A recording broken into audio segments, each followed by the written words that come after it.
ناظرین السلام علیکم، آپ کا میزبان ڈاکٹر عبدالستار عباسی ایک نئے پروگرام کے ساتھ حاضر خدمت ہے۔ ناظرین، ہمارا یہ پروگرام کا سلسلہ بنیادی طور پہ اسوہ حسنہ صلی اللہ علیہ وآلہ وسلم سے ان تمام عملی پہلوؤں کو کے اوپر گفتگو کرنا ہے کہ جن کو ہم اپنی زندگی میں لے کر آ سکیں اور اپنے ایک اچھے اور آئیڈیل معاشرے کی تشکیل دے سکیں۔ اس ڈسکشن کے دوران یہ چیز محسوس کی گئی کہ ہم اپنے ملک پاکستان کی نظریاتی سرحدوں کے اوپر بھی گفتگو کریں اور نوجوان نسل کو یہ بتا سکیں کہ پاکستان کیوں معرض وجود میں آیا تھا اور ہم کس طرح پاکستان میں رہتے ہوئے اسوہ رسول صلی اللہ علیہ وآلہ وسلم کے مطابق اپنی زندگیاں گزار سکتے ہیں۔ آج اس موضوع کے اوپر گفتگو کرنے کے لیے ہمارے ساتھ بہت قابل مہمان موجود ہیں جن کا میں تعارف کرائے دیتا ہوں۔ میری دائیں طرف طاہا قریشی صاحب تشریف فرما ہیں جو ممبر برٹش امپائر ہیں اور بہت سی کتب کے مصنف بھی ہیں اور بہت معروف فلنتھرپسٹ ہیں، اور پنجاب یونیورسٹی کے اندر سینٹر آف خاتم النبیین سینٹر تعمیر کرنے میں ان کا بنیادی کردار ہے۔ میری بائیں طرف موجود ہیں ڈاکٹر نگہت ثنا کرمانی صاحبہ جو تقریباً 2 دہائیوں سے شعبہ تدریس سے وابستہ ہیں اور IER یونیورسٹی آف پنجاب میں اپنے فرائض سر انجام دے رہی ہیں۔ ڈاکٹر صاحبہ، ہم آپ کو پروگرام میں خوش آمدید کہتے ہیں، اور سر آپ کا بہت بہت شکریہ کہ آپ نے اپنی مصروفیات میں سے وقت نکالا۔ میں گفتگو کا آغاز کروں گا طاہا قریشی صاحب سے کہ طاہا صاحب ہمیں اور ناظرین کو اس بات سے آگاہ فرمائیے کہ یہ جو ڈسکشن ہوتی ہے کہ پاکستان کی جغرافیائی سرحدوں کے ساتھ ساتھ نظریاتی سرحدوں کا بھی تحفظ لازم ہے، تو اس کے بارے میں ہمیں بتائیے کہ کیوں ہم یہ تخصیص کرتے ہیں کہ ہماری جغرافیائی سرحدیں بھی ہیں اور نظریاتی سرحدیں بھی ہیں، اور نظریاتی سرحدیں اصل میں ہیں کیا؟ بہت شکریہ ڈاکٹر عبدالستار عباسی صاحب، میں آپ کا ممنون اور شکر گزار کہ آپ نے بہت ہی ایک اہم موضوع کو چنا ہے، اور ساتھ ہی ٹی وی ٹوڈے کا بھی شکر گزار ہوں کہ انہوں نے مجھے دعوت دی ڈاکٹر صاحبہ کے ساتھ۔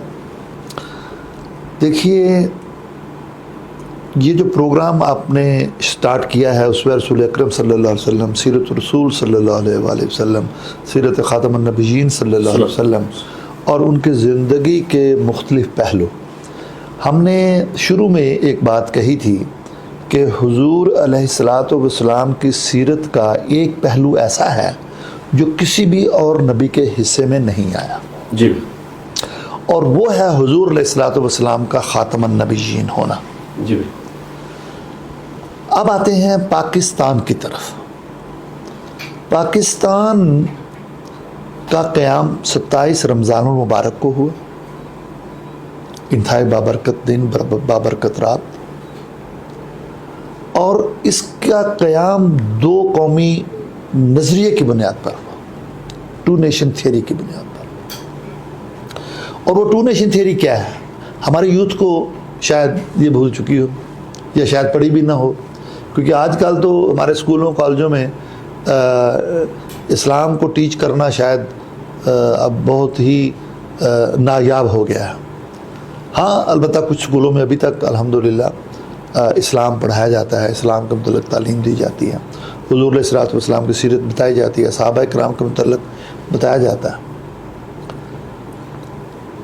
جب قائد اعظم رحمۃ اللہ علیہ، حضرت علامہ اقبال رحمۃ اللہ علیہ، اور قائد اعظم کے دست راست مولانا شبیر احمد عثمانی رحمۃ اللہ علیہ، یہ دیگر جو ہمارے تحریک کے قائدین تھے، انہوں نے یہ بات کلیئرٹی کے ساتھ کہی کہ اس خطے میں 2 قومیں بستی ہیں اور ان کا اکٹھے رہنا مشکل نہیں بلکہ ناممکن ہے۔ لہٰذا قائد اعظم رحمۃ اللہ علیہ کی قیادت میں ہندوؤں کے لیے ایک علیحدہ ملک اور مسلمانوں کے لیے ایک علیحدہ ملک، جو بالکل با اختیار 2 ممالک ہوں گے، اور اس کے لیے بہت ساری انگریز کے خلاف جنگیں بھی لڑی گئیں، بہت سارے مکالمات بھی ہوئے، ڈائلاگ بھی ہوئے، مشاورت بھی ہوئی، برطانیہ میں بھی مشاورت ہوئی، یہاں پر بھی مشاورت ہوئی، اور ویسے بھی جنگ عظیم دوم کے بعد برطانیہ بالکل ٹوٹ چکا تھا، تو وہ بھی چاہتے تھے کہ کسی طریقے سے وہ یہاں سے خلاصی کر لیں، یہاں سے نکل جائے. تو کیونکہ پاکستان کے لیے ایک مسلم ریاست کے لیے تحریک زوروں پر تھی، تو یہ چناؤ کا ایک طریقہ عمل میں لایا گیا کہ جہاں مسلمانوں کی اکثریت ہے جن صوبوں میں، وہ صوبے مسلمانوں کو دے دیے جائیں. لہٰذا آپ کے پاس یہ جو علاقہ جات ہیں، اور پھر جو اب بنگلہ دیش ہے، اس وقت ایسٹ پاکستان تھا، مشرقی پاکستان جس کو بولتے تھے، تو یہ خطہ پورا ایک اسلامی مملکت بن گیا. اب اس کا تعلق اسوہ رسول اکرم صلی اللہ علیہ وسلم سے کیا ہے؟ آپ نے یہ موضوع کیوں چنا ہے؟ میں یہ سمجھتا ہوں کہ یہ جو نظریاتی سرحدیں ہیں، یہ ایک فاؤنڈیشن کا کردار ادا کر رہی ہیں اس ملک کے قیام کے لیے، اس ملک کی بقا کے لیے. For the existence of Pakistan, the nation must not only believe but implement throughout our lives کہ جب تک ہم پاکستان کی نظریاتی سرحدیں یا آئیڈیالوجیکل باؤنڈریز ان کا تحفظ نہیں کریں گے، ان کو نہیں بچائیں گے، ہماری جغرافیائی سرحدوں کا وجود آٹومیٹکلی ختم ہو جائے گا. بہت شکریہ. یہ نقطہ ایک ذرا بیان کر دوں صرف خاص آخر میں. اور میں یہ کیوں کہہ رہا ہوں کہ یہ ملک نظریاتی بنیادوں پر بنا. جس ملک کا قیام نظریاتی بنیادوں پر ہوا ہے، اگر اس کی نظریاتی بنیادوں کو ختم کر دیں گے تو اس کی جغرافیائی سرحدوں کو ختم کرنے میں تاخیر نہیں لگے گی. جی طاہر صاحب بہت شکریہ. ڈاکٹر صاحبہ کو گفتگو میں شریک کرتے ہیں. ڈاکٹر صاحبہ یہ فرمائیے گا کہ طاہر صاحب نے جیسے ابھی بات کی کہ قیام پاکستان کے لیے یہ شرط رکھی گئی کہ مسلم اکثریتی علاقوں کا ایک ملک بنا دیا جائے. اب یہ محض مسلم اکثریتی علاقوں کا ملک بنانے کی بات تھی، یا یہ کوئی آئیڈیالوجیکل موومنٹ تھی کہ جس کی بنا کے اوپر اسلام وجود میں آیا؟ اگر اکثریت تھی تو پھر تو یہ جمہوری طریقہ ہو گیا کہ اکثریت جن لوگوں کی ہے ان کا ملک بن جائے. لیکن اگر اس کے پیچھے کوئی آئیڈیالوجی تھی، کوئی نظریہ تھا، تو اس کے بارے میں اگر آپ ہمارے ناظرین کو آگاہ فرمائیں کہ کیا وہ نظریہ تھا کہ مسلمانوں نے اپنے لیے ایک الگ مملکت کی موومنٹ چلائی اور لاکھوں کے لوگ جو ہیں وہ شہید ہوئے، انہوں نے قربانیاں دی اور یہ ملک بنا. جی بہت شکریہ. سب سے پہلے تو میں آپ کی ممنون احسان ہوں آپ ڈاکٹر کہ آپ نے مجھے موقع دیا یہاں پر ماشاءاللہ ڈاکٹر طاہر قریشی صاحب کے ساتھ ٹی وی ٹوڈے کے، کہ یہ جو موضوع ہے میں سمجھتی ہوں کہ گزشتہ 2 دہائیوں سے، جیسے کہ آپ نے میرے تعارف میں بھی بیان کیا، جتنا اس کی اہمیت آج ہے، جس حساب سے جو ہماری نسل جس چیز کو ہم کہتے ہیں نا ایکسلریشن، جس رفتار سے تبدیلی رونما ہو رہی ہے ہماری آئیڈیاز میں، ہماری آئیڈیالوجیز میں، یہ آپ کا جو موضوع ہے، سب سے پہلے تو میں آپ کی واقعتاً اس موضوع کو چننے پر اور مجھے یہاں مدعو کرنے پر میں آپ کے شکر گزار ہوں. دوسرے آپ کے سوال کی طرف آتی ہوں کہ یہ میرا آپ کے سوال کے تناظر میں جب میں آپ کو سن رہی تھی تو میرا اپنا یہ خیال ہے کہ یہ محض اکثریتی یا تعددی معاملہ نہیں تھا. آپ اکثریت کی اگر آپ بات کریں تو شاید پاکستان سے کوئی کم اکثریت ہندوستان میں اب بھی مسلمانوں کی کوئی خاص فرق نہیں ہے. جس چیز کے لیے ایک خطے کا قیام جو ہے وہ عمل میں لایا گیا، جو ہم پڑھتے ہیں، جو ہم دیکھتے ہیں کہ ایک ایسی جغرافیکل باؤنڈریز لے لی جائیں جہاں پر اسلام اور اسلام کے تعلیمات کو ان کی صحیح اسپرٹ اور صحیح آئیڈیالوجی میں پریکٹس کیا جائے. تو یہاں پر آئیڈیالوجیکل فاؤنڈیشنز، شاید جیسے ہم کہتے ہیں نا کہ آئیڈیا کنکریٹ نہیں ہوتا، تو مجھے ایسا لگتا ہے کہ آئیڈیالوجیکل باؤنڈریز پہلے وجود میں آئیں، بعد میں جغرافیکل باؤنڈریز جو ہیں وہ آئیڈینٹیفائی ہوئیں کہ یہاں اور یہاں مسلم ایسی جگہ پر ہیں اگر تو یہ محض جغرافیکل باؤنڈریز ہوتی تو شاید بنگلہ دیش ہم سے کچھ ہزار کلومیٹر کے فاصلے پر واقع جس کو آج ہم بنگلہ دیش کہتے ہیں تب وہ پاکستان تھا. تو وہاں جہاں جہاں اس چیز کو دیکھا گیا کہ یہ وہ اکثریت ہے جو کہ اپنے مذہب، اپنے عقائد اور اپنی آئیڈیالوجی کی بنیاد پر یہاں پر اتنے جو ہے تضادات ہیں کہ اس تضادات کے مجموعے کے ساتھ ایک دوسری کمیونٹیز کے ساتھ نہیں رہا جا سکتا.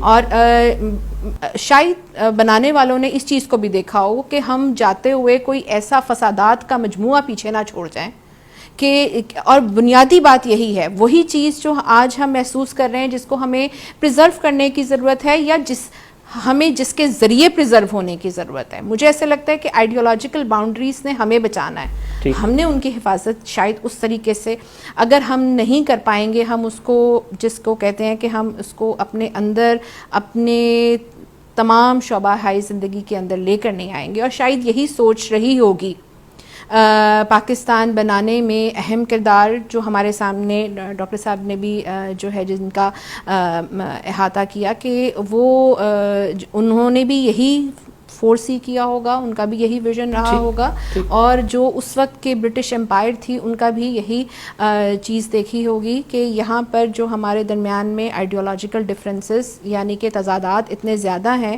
کہ یہ یہاں پر کو ایگزسٹ شاید پیسفلی نہ کر سکیں آئندہ آنے والے اتوار میں. طاہر صاحب، ڈاکٹر صاحبہ نے دو چیزیں بڑی دلچسپ جن کی طرف اشارہ کیا.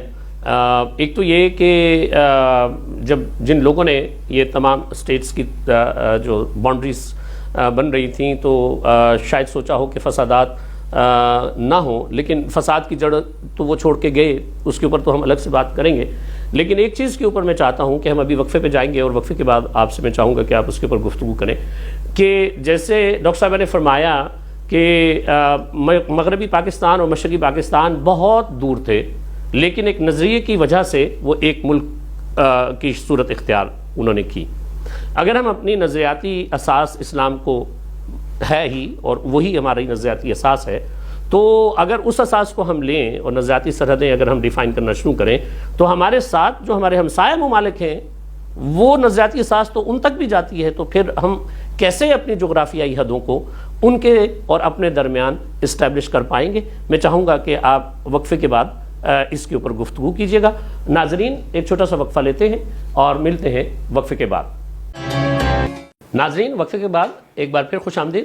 وقفے سے پہلے ہم بات کر رہے تھے کہ جیسے ہماری نظریاتی اساس نے مشرقی اور مغربی پاکستان کو ایک ملک بنا دیا، وہی اساس ہماری ہمسائے ممالک کے ساتھ بھی ایکسٹینڈ ہوتی ہے. تو طاہر صاحب سے میں گزارش کروں گا کہ ہمیں یہ بتائیے کہ ہم کیسے یہ تفریق کر سکیں کہ اپنی نظریاتی اساس کو بھی قائم رکھیں اور اپنی جغرافیائی جو حدود ہیں ان کو بھی ہم اسٹرینتھن کریں. طاہر صاحب جی، یہ بہت ہی خطرناک سوال ہے کہ اس سے دوسرے جو ممالک ہیں ہمارے ہمسایہ مسلم ممالک یعنی افغانستان اور ایران، ان کی تو ایک اپنی تاریخ ہے. ایران تو صدیوں پرانی اس کی تاریخ ہے نا جی، اور افغانستان کی بھی اپنی ایک بہت پرانی تاریخ ہے. پاکستان سے بھی بالکل یوں کہہ لیں کہ نوزائیدہ ملک ہے ان کی تاریخ کے کمپیریزن میں دیکھا جائے. لہذا جو اس وقت جو انڈیا جس پر برٹش راج تھا، اس کے اندر مسلم ممالک کا ایک بلاک بننا تھا، مسلم لوگوں کا، مسلم قبائل کا یا صوبوں کا جہاں مسلم میجورٹی تھی ان کا ایک بلاک بننا تھا. اس وقت یہ سوچ قطعاً نہیں تھی کہ جی ان کو افغانستان میں ضم کرنا ہے یا ایران میں کرنا ہے یا افغانستان اور ایران کی، کیونکہ ان کے بھی ایک نظریے کی بنیاد پر، یعنی وہ اسلام ہے ان کا نظریہ. لیکن آپ یہ دیکھیں کہ ایران اسلامی ملک نہیں تھا، اسلامی ملک نہیں تھا. یہ تو جب حضور علیہ الصلوۃ والسلام تشریف لائے تو اس کے بعد اسلام پھیلا ہے. وگرنہ تو یہ تو حضور علیہ الصلوۃ والسلام سے یا اسلام سے کہیں پرانی اس کی تاریخ ہے. تو اس لیے ہم اس کو اس طرح اسلامی نظریاتی سرحدوں میں نہیں داخل کر سکتے ہیں. ہم جب بات کرتے ہیں پاکستان کی آئیڈیالوجیکل باؤنڈریز یا نظریاتی سرحدیں، تو وہ اس لیے ہم بات کرتے ہیں کہ Pakistan is the only state after the state of Medina that was established on the foundation of Islam. اچھا، آپ یہ نوٹ کر لو کہ ریاست مدینہ بنی، حضور علیہ الصلوۃ والسلام نے اسلام کے نام پر وہ ریاست بنائی، اسلام کی پروموشن کے لیے، اس کی ترویج، اس کی ترقی کے لیے، اور ایک معاشرہ، اسلامی معاشرہ قائم کیا. دیکھیے حضور علیہ الصلوۃ والسلام نے صرف عقائد کی تعلیم نہیں دی ہے، صرف عبادات کی تعلیم نہیں دی، معاملات کا بتایا ہے، معاشرت کا بتایا ہے کہ سوسائٹیکل چینج جو ہے ہم نے کیسے لانی ہے، کیسے ہم نے ایک اسلامی معاشرہ قائم کرنا ہے. ٹھیک، تو آپ کا کہنا یہ ہے، میں یہ کہوں گا کہ آپ افغانستان اور ایران کو اس آئیڈیالوجیکل باؤنڈری کی بریکٹ میں نہیں لا سکتے ہیں، کیونکہ پاکستان ایک ایسی ریاست ہے جس کو بنایا ہی اسلام کے نام پر گیا. پاکستان کا مطلب کیا؟ لا الہ الا اللہ. اب دوسری جو سٹیٹس بنی ہے وہ اس سے کہیں پہلے سے تاریخی اعتبار سے موجود ہے، یعنی وہ پہلے سے ان کا وجود موجود تھا اور انہوں نے اسلام قبول کیا اور وہ امت مسلمہ میں شامل حصہ ہو گئے. جبکہ پاکستان جو ہے آپ کا وجود نہیں تھا، یہ ہے کہ وجود نہیں تھا، تو وہ اسلام کی بنیاد کے اوپر اس کا وجود میں آیا. اب ڈاکٹر صاحب یہاں پہ ایک مسئلہ ہے، یہاں پہ مسئلہ یہ ہے کہ ہمارے جو طبقہ جو اپنے آپ کو ترقی پسند کہتا ہے، ان کا ماننا یہ ہے کہ محمد علی جناح جو ہیں انہوں نے کبھی بھی یہ نہیں کہا کہ ہم ایک ایسی سلطنت بنانے جا رہے ہیں، ملک بنانے جا رہے ہیں کہ جس کی بنیاد اسلام پہ ہوگی. کیا آپ ہمارے ناظرین کو بتائیے کہ کیا قائد اعظم محمد علی جناح نے کبھی یہ کہا کہ ہم ایک سیکولر اسٹیٹ بنانے جا رہے ہیں؟ آپ کی بات سے اتفاق کرتے ہوئے کہ واقعتاً لوگ ایک قائد اعظم کے بارے میں ایک تصور قائم کرنے کی کوشش کرتے ہیں اور اپنی انٹرپریٹیشن جو ان کو آج کے دور میں پاکستان کے لیے چاہیے اس کو منسوب کرتے ہیں بدقسمتی سے قائد اعظم رحمۃ اللہ علیہ سے. اچھا، قائد اعظم کو یا ان کی سٹرگل کو جتنا میں نے پڑھا ہے، جتنا میں نے ان کے جتنے لوگوں کو ان کو کوٹ کرتے ہوئے کتابوں میں پڑھا ہے، قائد اعظم دیکھیں آج ہم ایک ایسی ریاست کی تو بات کرتے ہیں جس میں وہ اقلیتوں کی بات بھی کریں گے، اور یہ کیا حقیقت نہیں ہے کہ آج دنیا کا کوئی بھی فلاحی معاشرہ جو ہے، چاہے جس مغربی معاشرے کی ہم مثالیں دیتے ہیں، وہ بھی مائنورٹیز کی، وہ بھی اپنی ایکسیپشنل اپنے گروپ آف پیپل کی بات کرتے ہیں. اور اگر قائد اعظم دیکھیں، اس بات کو ہمیں سمجھنے کی ضرورت ہے کہ قائد اعظم کی جنگ کوئی تلوار سے نہیں تھی، ایک ٹیبل پر بیٹھ کر جنگ تھی، ایک ایسے مدبر انسان کی جس کا سامنا تھا ایک ایسی کمیونٹی سے جہاں سے انہوں نے ان کو اپنے دلائل سے، یہ میرا خیال ہے میدان میں جیتی ہوئی جنگیں، جیسے ڈاکٹر صاحب نے کہا کہ اس سے پہلے اسلامی جو ریاستیں ہمارے اطراف میں موجود ہیں، ان کی جو ایگزسٹنس ہے یا ان کا جو ارتقاء ہے، ان کے مراحل ان کے اور تھے. اور ہمارا یہاں پر جو سلسلہ تھا یہاں ایک آئیڈیالوجی کے بنیاد پر تھا. اب بالفرض ہم یہ مان لیں، اول تو قائد اعظم کے کسی اقتباس سے ہمیں یہ نہیں ہے کہ یہ ایک سیکولر اسٹیٹ تھی، اور اگر سیکولر اسٹیٹ ہی کے اوپر ایک میز پر ایک دلیل بات کی جا رہی ہے تو مجھے یہ بتائیں دوسری طرف جو ہے، جو انڈیا آج تک اپنے آپ کو، ویسے تو اب ان کا سیکولر اسٹیٹ کا نعرہ بھی ہمیں پتہ ہے کہ کس قدر خطرے میں ہے، تو دوسری طرف بھی سیکولر اسٹیٹ ہے. اب secular state versus secular state کی جو آئیڈیالوجی ہے وہ اپنے اندر اس کی بقا دم توڑ دیتی ہے. اگر ہم آئیڈیالوجی کی بات ہی نہ کریں، اگر ہم پاکستان کے مطالبے سے آئیڈیالوجی نکال لیں اور ہم کہیں کہ ہم بھی ایک سیکولر اسٹیٹ کی بات کرنے جا رہے ہیں، آئیڈیالوجیکل فاؤنڈیشن ہی وہ ہمارا ریزن آف ایگزسٹنس ہے، اور یہی ہمارا ریزن آف سروائیول بھی ہونا چاہیے. کتنی خوبصورت بات کی ڈاکٹر صاحبہ نے کہ اگر قائد اعظم رحمۃ اللہ علیہ نے سیکولر اسٹیٹ ہی بنانی ہوتی تو دونوں کا نعرہ ایک ہوتا تو پھر تو اپنے لیے الگ وجود کی تو ضرورت ہی نہیں ہے کہ پھر تو آپ مسلمان تو وہاں بھی رہ رہے تھے، اور یہ ہے کہ مسلمانوں سے برٹش راج جو تھا انہوں نے مسلمانوں سے حکومت چھینی تھی، جی تو یہ تو حقیقت میں تو یہ حق مسلمانوں کا ہی تھا، پرنسپلی تو ان کو مسلمانوں کو ہی واپس کرنا چاہیے تھا، لیکن ایسے جان بوجھ کر نہیں کیا گیا، اور یہ ایک ایسا وہ کہتے ہیں کہ نیرو ٹنل میں مسلمانوں کو دھکیل دیا گیا کہ اگر ہم یہاں رہیں گے تو ہم 40-50 ملین بھی اگر ہو جائیں گے، اگر ہم 200 ملین بھی ہو جائیں گے، 500 ملین بھی ہو جائیں گے، تو کبھی بھی یہ ہندو ہمیں آگے نہیں آنے دے گا۔ اچھا، اور پھر قائد اعظم یہ بھی فرماتے ہیں کہ یہ یہاں پہ یہ ریاست جو ہے یہ اسلامی جو طرز معاشرت ہے ان کی ایک تجربہ گاہ ہوگی۔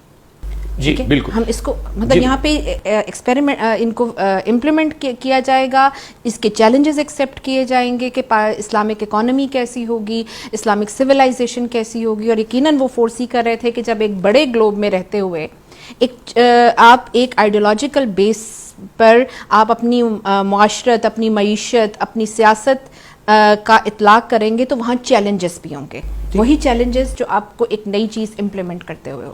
ناظرین یہ پوائنٹ تو بہت ہی خوبصورت ڈاکٹر صاحب نے اسٹیبلش کیا ہے کہ یہ ہو ہی نہیں سکتا کہ قائد اعظم رحمۃ اللہ علیہ نے کبھی بھی سیکولر اسٹیٹ کا نعرہ لگایا ہو، کیونکہ اگر وہ سیکولر اسٹیٹ کی بات کرتے تو ان کی بات میں وہ وزن ہی نہ رہتا، تو چونکہ انہوں نے اسلامی مسلمانوں کے لیے اسلامی ملک کی بات کی تو اسی لیے وہ یہ ملک حاصل کر سکے۔ میں چاہوں گا کہ طاہر قریشی صاحب ہم اس بات پہ روشنی ڈالیں کہ ہم حضرت علامہ اقبال رحمۃ اللہ علیہ کو مصور پاکستان مانتے ہیں، آپ ان کا جو تصور ہے پاکستان ہے اس کے بارے میں ہمارے ناظرین کو آگاہ کیجیے گا کہ ان کے ذہن میں کیا نقشہ تھا اور وہ کس طرح کا ملک چاہتے تھے جو کہ ایونچولی پاکستان کی صورت میں معرض وجود میں آیا۔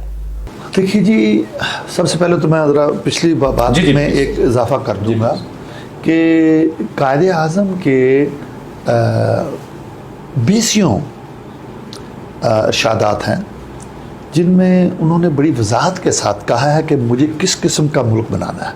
جیسے ڈاکٹر صاحبہ نے کہا کہ وہ پاکستان ایک ایسی ریاست چاہتے تھے جو اسلام کی تجربہ گاہ ہو، جس پر واقعی اسلام امپلیمنٹیشن کر کے ایک فلاحی ریاست، جمہوری ریاست، اسلامی ریاست وہ بنانا چاہتے تھے، لیکن بدقسمتی سے ان کو موقع نہ ملا۔ پھر انہوں نے کیا کہا کہ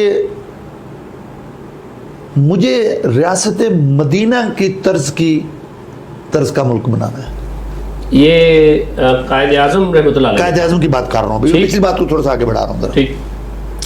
پھر انہوں نے کہا کہ میں جس طرح عمر بن الخطاب نے اپنی حکومت چلائی، جس طرح انہوں نے مملکت کے معاملات کو چلایا، ہم چاہتے ہیں کہ ویسے ہی مملکت کے معاملات کو چلایا جائے۔ اچھا، پھر کیا کہا کہ ہمیں کسی اور آئین کی ایسے ضرورت نہیں ہے۔ وہ کیوں؟ کہ ہمارے پاس قرآن کی شکل میں آئین 14 سال پہلے دے دیا گیا۔ اب یہ بندہ اگر سیکولر سٹیٹ اگر چاہتا تھا تو کیا ضرورت پڑی تھی اتنے لوگوں کو شہید کروانے کی؟ اگر سیکولر سٹیٹ ہی بنانی تھی تو یہ تو بالکل ایسے ایک، میں سمجھتا ہوں کہ انتہائی احمقانہ بات ہے جو لوگ کرتے ہیں، اور وہ لوگوں کو کنفیوز کرتے ہیں، اور میں سمجھتا ہوں کہ اپنی جو ان کی اینٹی اسلام جو ان کی وش لسٹ ہے اس میں یہ بھی ایک ڈال دیتے ہیں کہ ہم تو قائد اعظم کو فالو کرتے ہیں۔ انہوں نے کہا جی کہ یہاں نہ عیسائی رہے گا، نہ یہودی رہے گا، نہ ہندو رہے گا، نہ مسلمان رہے گا۔ تو اس سے مطلب یہ ہے کہ جی وہ ایک سیکولر سٹیٹ بنانا چاہتے تھے، ایک سٹیٹ۔ اس کو زیادہ کوٹ کیا تو 1947 کا، نہیں، جب قرآن مجید کو اگر اپنا آئین قرار دے دیا تو بس تو پھر بات ہی ختم ہوگی۔ ریاست مدینہ کی بات کر دی تو پھر پیچھے کیا مسئلہ؟ آتے ہیں آپ علامہ اقبال۔ جی، علامہ اقبال رحمۃ اللہ علیہ کی آپ پوری شاعری دیکھ لیجیے۔ انہوں نے کہا کہ خدا نے آج تک اس قوم کی حالت نہیں بدلی، نہ ہو جس کو خیال آپ اپنی حالت کے بدلنے کا۔ وہ ہمیشہ قوم کی بات کرتے تھے۔ یہ تفسیر ہے اس آیت کی، ان اللہ لا یغیر ما بقوم حتی یغیر ما بانفسہم۔ اقبال تو یہ چاہتے تھے کہ اپنی حالت کو تمہیں خود بدلنا ہے، یہ انقلاب کی دعوت دے رہے ہوں۔ خود آگے بڑھو گے تو اللہ بھی آپ کی مدد کریں گے. بیٹھے رہو گے گھر پہ ہاتھ پہ ہاتھ رکھ کے تو پھر اللہ کی مدد ایسے تو نہیں آئے گی. بدر میں پہنچے, بدر میں صحابہ پہنچے تو اللہ کی مدد آئی. اللہ چاہے تو گھر پہ بیٹھے بٹھائے, یعنی وہ کہتے ہیں کہ مٹی پھینکو ادھر, شوف کرو تو کچھ ہو جائے گا. جی جی نہیں آپ سے کہہ رہے ہیں, لیکن ان کا جو تصور پاکستان تھا, جو وہ علامہ اقبال کا تصور بالکل ایک قوم اور ملت کی وہ بات کرتے تھے. وہ کبھی بھی یہ سوشلسٹ یا کوئی ایسی اسٹیٹ کی بات نہیں کرتے تھے جو سیکولر ہو. ہمیشہ اقبال نے تو ایک ملت میں گم ہو جا. ٹھیک ہے, اقبال کا تو ہمیشہ تصور ہی ملت کا رہا ہے. نہیں سر, یہاں پہ ایک مسئلہ ہے نا, علامہ اقبال تو بالکل آفاقی بات کرتے ہیں نا, وہ نیل کے ساحل سے لے کر تاب کی بات کرتے ہیں.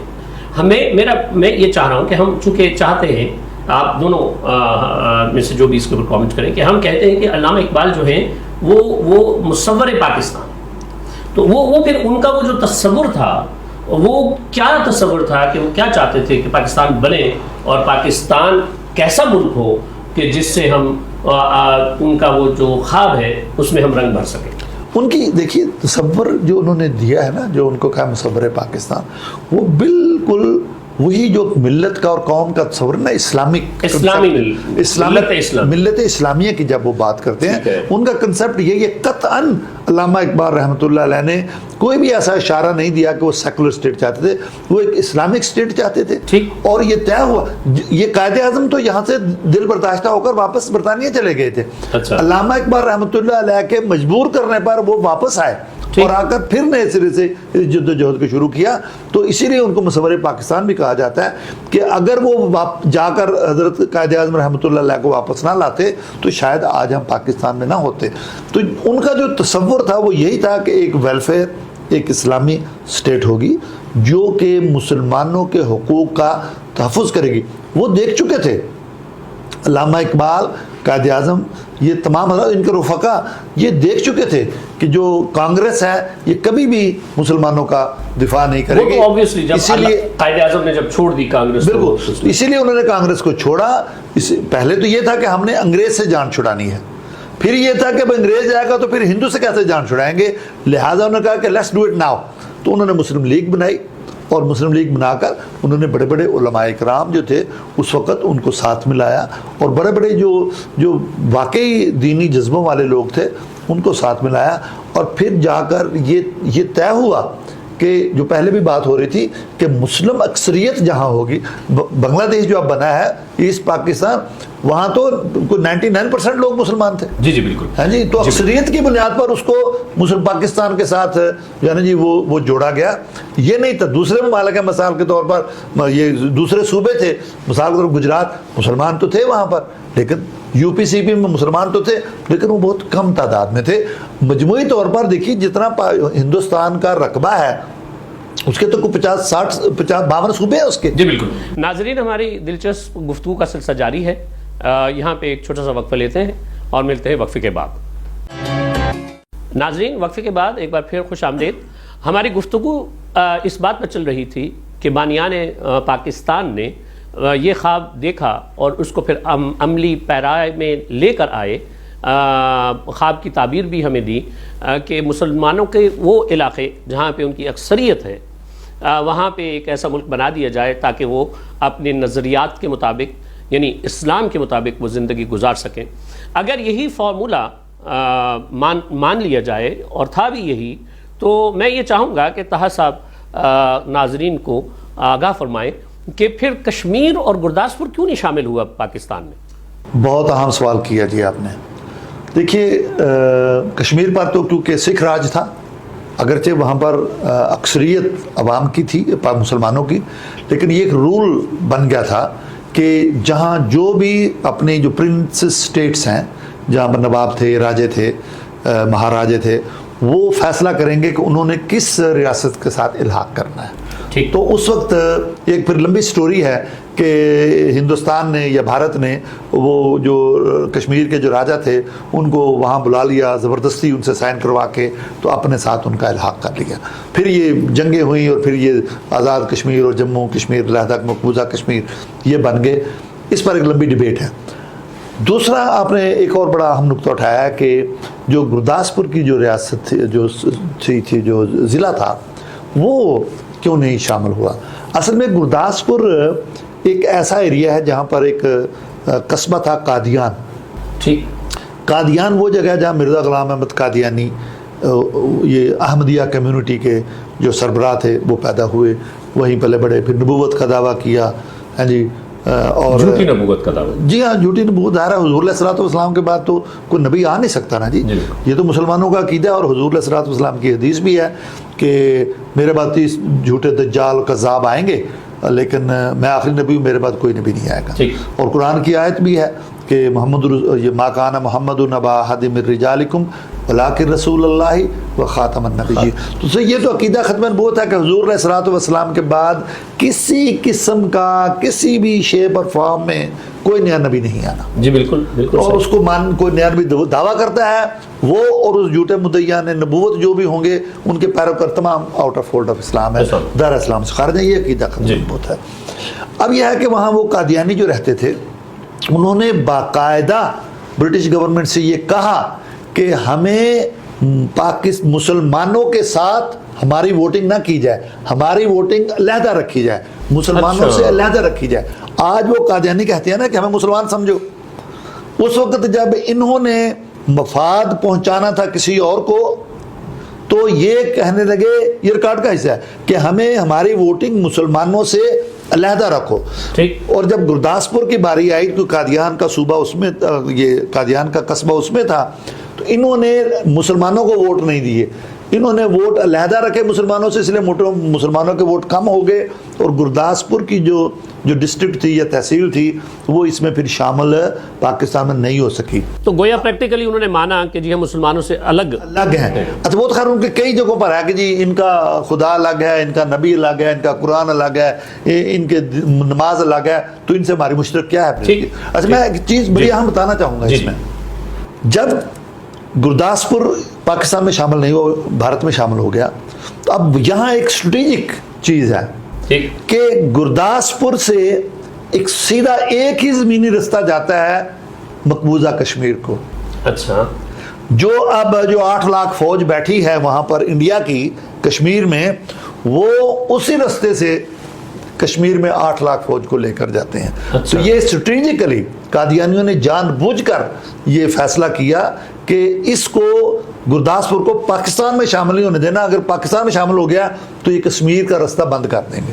دیکھیے ناظرین, پاکستان کے خلاف ہمیشہ سے سازشیں ہوتی رہیں اور ہو رہی ہیں, لیکن ہم سب کا ایمان ہے کہ یہ ملک اللہ تعالیٰ نے کسی خاص مقصد کے لیے بنایا ہے اور یہ قائم رہے گا. میں پروگرام کے اختتام سے پہلے ڈاکٹر نگہت ثنا کرمانی صاحب سے گزارش کروں گا کہ وہ یہ چیز ہمیں بتائیں کہ یہ جو ہم جب نظریات کی بات کرتے ہیں, آئیڈیالوجی کی بات کرتے ہیں اور نظریاتی اساس کی بات کرتے ہیں, پاکستان کی نظریاتی اساس, تو کیا ہم اپنی آنے والی نسل تک یہ پیغام اور پہنچا سکے ہیں کہ پاکستان کے قیام کی جو نظریاتی اساس ہے وہ اسلام ہے؟ کیا ہم پہنچا سکے ہیں, اور اگر نہیں تو کیسے ہم یہ پہنچا سکتے ہیں؟ جو ہم ہمارے عصر حاضر کے, جو میں جب اپنے طلباء سے انٹریکٹ کرتی ہوں ان سے, تو اس چیز پہ ہمیں میرا خیال ہے بدقسمتی سے ہمیں یہ ماننا پڑے گا کہ جس آپ کی بنیاد تھی یہ, اس کے بغیر ہمارا چارہ نہیں تھا. ہم اسلام ہماری بنیاد تھی, 2 قومی نظریہ ہماری بنیاد. پاکستان کی ایک چیز کی بنیاد اگر آپ کی ہو اور آپ اس بنیاد کو آپ کس طرح سے پہنچا رہے ہیں, جس طرح سے پہنچانا چاہیے تھا, ہم اس طرح سے نہیں پہنچا سکے. تعلیم و تعلم سے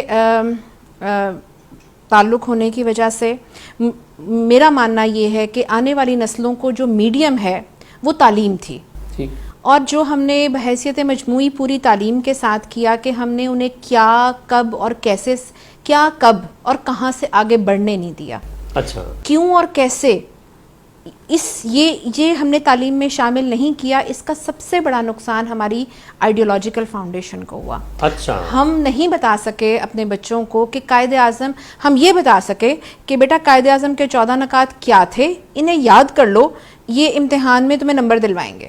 ٹھیک. ہم یہ نہیں بتا سکے کہ ہر نقطے کے پیچھے قائد اعظم کی وہ جو ایک دلیل تھی، جو نظریاتی جو قائد اعظم کا ویژن تھا، وہ وزڈم تھا، جس کی وجہ سے آج ہمارے جو طلبہ ہیں، آج ہمارے سامنے مطلب وہ چیزیں، وہ سوالات لے کر کھڑے ہوتے ہیں کہ بعض اوقات انسان اور ہم جیسے جو درمیان کی جنریشن ہے، جس نے جنریشن الفا اور جنریشن زی سے پہلے والے ہم جو لوگ ہیں، اور آج ہم سے یہ بچے اٹھ کر کچھ ایسے سوالات کرتے ہیں جو ہمیں چونکا دیتے ہیں، جو ہمیں یہ سچ پاتا ہے کہ ہماری حقیقت، ہماری سوچ کو جھنجھوڑ دیتے ہیں کہ ہم نے آنے والے یہ ہماری کس قدر یہ بنیادیں کمزور ہوتی جا رہی ہیں.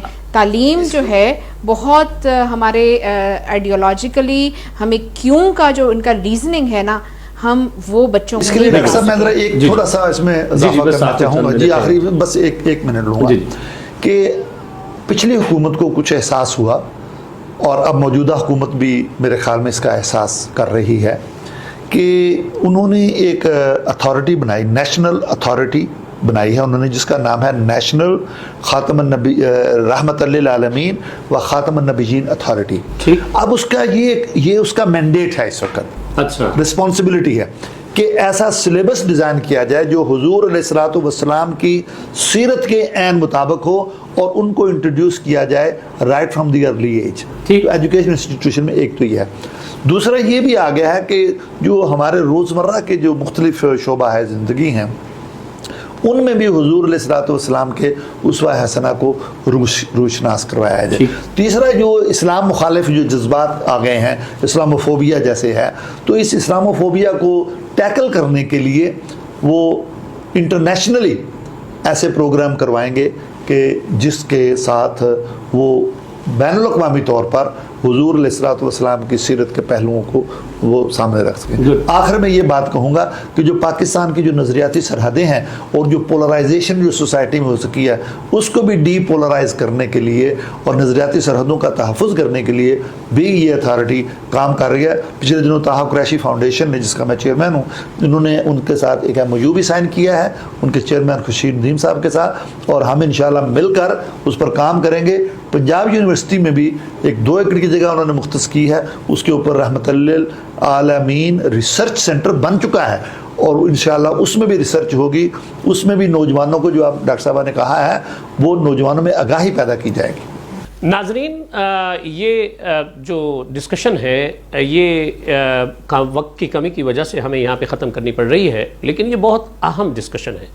ہم اکثر و بیشتر جغرافیائی اور نظریاتی سرحدوں کے بارے میں گفت و شنید سنتے رہتے ہیں، اور بہت سے لوگ ایسے ہیں کہ جو یہ کہتے ہیں کہ ہمارے قیام یعنی پاکستان کے قیام میں اسلام کا کوئی لینا دینا نہیں تھا، یہ مسلمانوں کی اکثریتی علاقوں کا ایک ملک بنانا مقصود تھا. لیکن ہمارے جو ماہرین ہیں انہوں نے بانیان پاکستان کے ارشادات سے یہ چیز آپ کے سامنے رکھی ہے کہ ان کے مطمع نظر بھی یہی تھا، ان کا مقصود بھی یہی تھا کہ ہم ایک ایسا ملک بنائیں کہ جو اسلامی تعلیمات کے لیے ایک تجربہ گاہ کی حیثیت رکھتا ہو. میں یہاں پہ اپنے نوجوان نسل کو یہ دعوت دوں گا کہ وہ سننے سنانے کی بجائے اوریجنل سورسز جو ہیں ان کو پڑھیں اور سمجھیں کہ قائد اعظم رحمۃ اللہ علیہ نے پاکستان کے بارے میں کیا کہا، اور علامہ اقبال رحمۃ اللہ علیہ نے پاکستان کا تصور پیش کرتے ہوئے کون سے خطوط کے اوپر ایک نئی مملکت بنانے کا کہا. اگر آپ یہ خود پڑھیں گے تو آپ کی سمجھ میں یہ چیز آ جائے گی کہ پاکستان کی نظریاتی حدود کی بنیاد اسلام اور اسلامی تعلیمات ہیں.